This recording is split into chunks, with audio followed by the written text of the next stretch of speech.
На вториот ден од гласањето за предвремените парламентарни избори, своето право на глас во општина Кочани денеска го остварија 161 лице болни и изнемоштени граѓани и истото помине во најдобар ред, информираше претседателката на општинската изборна комисија Марија Гоцева. Вториот дел од гласањето се одвива сега во најдобар ред.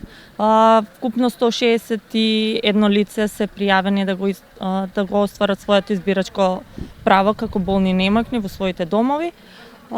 Вчера гласаа 5 лица во самоизолација или болни од ковид. За утре има 60 избирачки места, вкупен број на гласачи е 32.649.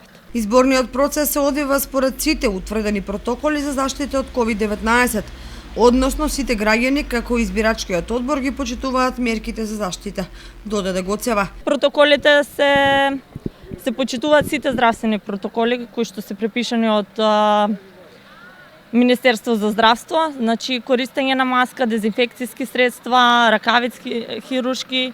Одборите се доволно опремени со сите потребни средства за да ги менуваат и ракавиците и маските на секој 4 часа. Вчера во Кочани гласаа 5 лица во самоизолација и заразени со коронавирусот, а резултатите ќе се бројат утре вечер кога завршува изборниот ден, односно по 21 часот.